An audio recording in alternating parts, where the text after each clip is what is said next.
Wankawan TV1. Ya, saya kira ini adalah respon masyarakat yang semakin kuat untuk melawan oligarki, melawan taipan, melawan arogansi, melawan suksesnya operasi penyelamatan aguan atau OPA, dan menangnya juga suksesnya OMA, operasi menyelamatkan Antoni. Tapi perlawanan rakyat, perlawanan masyarakat, baik masyarakat Banten maupun masyarakat sekitarnya semakin kuat, tidak akan mudah menyerah gitu kan dengan kesuksesan itu. Jadi aksi hari ini adalah bukti bahwa masyarakat, rakyat Banten dan masyarakat sekitarnya itu tidak patah semangat, bahkan semakin kuat semangatnya untuk melawan penindasan, penjajahan dari kelompok yang disebut tadi oligarki politik dan oligarki kekayaan atau usaha atau bisnis. Kita terus melawan perlawanan rakyat Banten, rakyat Jawa Barat, rakyat Jakarta, rakyat Indonesia tidak boleh mengalah, tidak boleh kalah oleh arogansi dan oleh penindasan sekelompok kecil yang coba menjajah bangsa dan rakyat Indonesia. Saatnya kita merdekakan lagi bangsa ini setelah kekuasaan segelintir orang mengatur rakyat dan masyarakat yang banyak. Demokrasi diinjak-injak oleh oligarki, sedangkan konstitusi dan ideologi negara justru berkhidmat pada demokrasi. Rakyat berdaulat, bukan kelompok kecil yang berdaulat. Allahu Akbar, Allahu Akbar, Allahu Akbar. Kalau pembangunan tetap dilanjutkan bagaimana Pak Rizal? Apa? Kalau pembangunan tetap dilanjutkan bagaimana? Oh ya, itulah yang kita maksudkan, bahwa kita harus melakukan tekanan politik kepada pengambil kebijakan politik. Karena pembangunan ini juga tentu diproteksi oleh kekuasaan.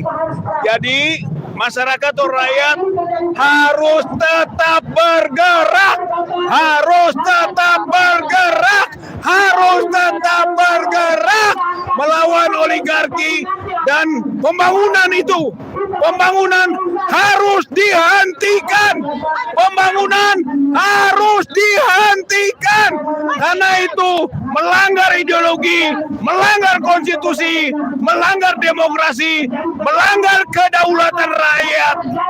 Hai rakyat Indonesia, ini adalah bentuk penjajahan baru. Mereka melalui mafia-mafia yang serakah, yang dipergunakan oleh orang-orang kaya hitam, ya, aguan CS. Dalam hal membangun, kita memang mendukung untuk kemajuan Banten.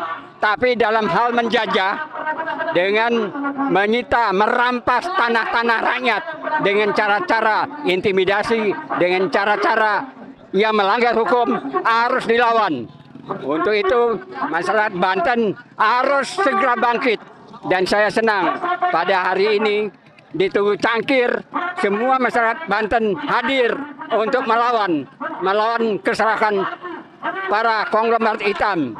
Walaupun telah dinyatakan tidak lagi PSN, tapi PEK 2 tetap berjalan. Untuk itu Prabowo Subianto sebagai Presiden harus turun bergerak menghentikan. Kalau tidak, masyarakat Banten akan bergerak dan akan dibantu oleh masyarakat Jawa Barat. Kami dari Bandung sangat mendukung bergeraknya rakyat Banten. Terima kasih. Pak Chandra, gimana tanggapannya tentang penangkapan pacar yang terkesan dipaksakan, Pak? Yang tadi malam terkesan dipaksakan, Pak Chandra. Charlie dalam hal ini ya merupakan satu simbol perlawanan terhadap para konglomerat. Charlie adalah simbol di mana dia tanahnya yang dia miliki melalui orang tua dirampas dengan cara-cara yang tidak benar. Dan ini adalah permainan mafia yang menggerakkan polisi, yang menggerakkan aparat. Maaf. apalagi dalam hal kriminalisasi ini harus dihentikan. Untuk itu Charlie harus dilindungi oleh rakyat Banten karena ini adalah simbol dalam perlawanan terhadap aguan. Ya, kita dari Lampung ikut hadir di sini karena apa? Karena dimanapun tempat terjadi satu penindasan terhadap rakyatnya, maka seluruh rakyat Indonesia berkewajiban untuk mendukung, membela di mana rakyatnya tertindas atas perbuatan para oligarki yang hari ini telah menyengsarakan bukan hanya nelayan, tapi petani, bahkan berefek kepada para pedagang. Maka dari itu, kita dari Lampung hadir hari ini untuk mendukung, mensupport saudara-saudara kita di Banten yang mana para nelayan, para masyarakat yang diambil tanahnya untuk kepentingan para oligarki dan diberikan dengan harga yang sangat tidak sesuai. Sementara para oligarki, mungkin juga para penguasa hari ini mendapatkan keuntungan yang sebesar-besarnya. Gimana tanggapannya tentang penangkapan Chandra yang terkesan dipaksakan, Bu? Kami mendengar tadi malam bahwa Bang Charlie itu tadi malam ditangkap. Adapun informasinya tadi malam ditangkap, kami baru tahu pagi ini kalau memang tadi malam terjadi penangkapan. Tanggapan kami adalah kepada Bapak Kapolri, Bapak Prabowo selaku Presiden Republik Indonesia. Dengan ini kami mohon tidak ada lagi para aktivis, para masyarakat, tokoh-tokoh yang peduli dengan negeri ini untuk dikriminalisasi.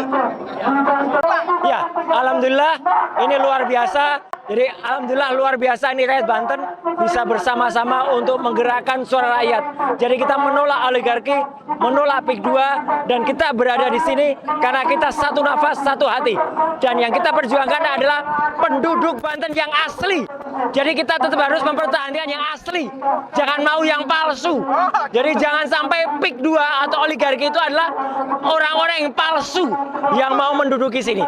Pertahankan terus tanah asli kita dan kita bersama-sama dengan semangat Ki Ageng Tirtayasa, ya, kita semangat pahlawan-pahlawan dari Banten, kita membersamai semuanya. Insya Allah Tuhan Yang Maha Kuasa, Allah Subhanahu Wa Taala bersama kita semuanya. Amin. Oke, Bang. Ya. Seperti kita tahu, PSN yang kemudian dialamatkan kedua ini kan dulu adalah programnya Pak Jokowi ya. Ya. Yang walaupun akhirnya sekarang dicabut. Ya. Tanggapannya, Pak. Ya, sebenarnya ini sudah dicabut. Tapi kita harus lihat kenyataannya bagaimana. Apalagi kemarin kita apresiasi sekali ada 8 tuntutan dari purnawirawan TNI. Itu yang menyatakan salah satunya PSN dicabut termasuk yang ada di Banten dan yang ada di Rempang. Dan juga jangan sampai ini diteruskan oleh siapa? Fufu Wawa yang menjadi tuntutan ke-8 dari purnawirawan. Jadi mari kita bersama-sama, kita berjuang bersama. Jangan pernah takut karena kita mempertahankan hak kita, tanah kita yang asli. Jangan sampai mereka-mereka yang palsu itu menduduki ini. Sekali lagi, tolak yang palsu, pertahankan tanah yang asli. Terima kasih. Ya. Terima kasih. Ya, bismillahirrahmanirrahim. Assalamualaikum warahmatullahi wabarakatuh. Saudara sebangsa dan setanah air, hari ini saya hadir di Tugu Cangkir, Desa Kronjo, Kabupaten Banten dalam rangka untuk memberikan dukungan secara moral, dukungan apa yang bisa saya lakukan bagi masyarakat Banten yang saat ini sedang mengalami ketidakadilan, yang sedang mengalami pembiadaban karena telah dirampas tanah-tanah milik mereka yang sudah mereka miliki selama ratusan tahun tanpa ada kejelasan tentang ganti rugi yang berarti, tanpa ada kejelasan tentang bagaimana kelangsungan hidup mereka ke depan. Maka pada hari ini saya khusus ingin belanja masalah apa yang bisa saya lakukan, apa yang bisa kami para akademisi, para ilmuwan lakukan untuk masyarakat di sini. Bagaimana kami akan melakukan advokasi, bagaimana kami akan melakukan pendampingan, bagaimana kami akan melakukan bimbingan, dan bagaimana kami akan memberikan support secara maksimal untuk masyarakat di sini sehingga mereka bisa mendapatkan hak-haknya sebagai rakyat Indonesia yang dilindungi oleh Undang-Undang Dasar dasar 1945. Maka masyarakat yang mungkin tidak tahu menahu tentang bagaimana melakukan advokasi terhadap nasib mereka sendiri, kami para akademisi, para ilmuwan harus membantu mereka semaksimal mungkin dengan pikiran yang kami miliki, dengan advokasi kami kepada banyak pihak.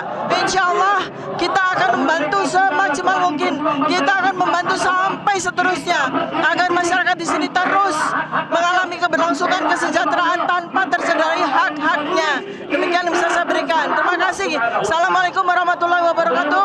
Allahu Akbar. Allahu Akbar. Allahu Akbar. Allahu Akbar. Allahu Akbar. Ini kan tujuan ya. Kalau saya mau tanya, kita siap lawan para pejuang, kita siap lawan para pengkhianat, Ini awalnya lawan para pengkhianat bangsa, lawan backing kedua, siapapun mereka saudara, berhukum aparat. Ya, sebetulnya proyek ini sudah berlangsung sejak tahun 1995. Tetapi yang harus kita sesalkan adalah bahwa masyarakat setempat yang kemudian mengalami dampak, yang kemudian akhirnya menjadi korban, itu tidak diberikan informasi apapun, tidak diberikan advokasi apapun, tidak diberikan pembelaan apapun, tidak diberikan kepastian akan bagaimana setelah proyek ini berlangsung. Jadi itu yang saat ini dengan momentum pembangunan PIK 1, 2, 3 dan seterusnya seperti yang mereka rencanakan, maka kita semua segenap masyarakat harus turun ke lapangan untuk bisa mendampingi seluruh masyarakat yang terdampak dengan proyek ini.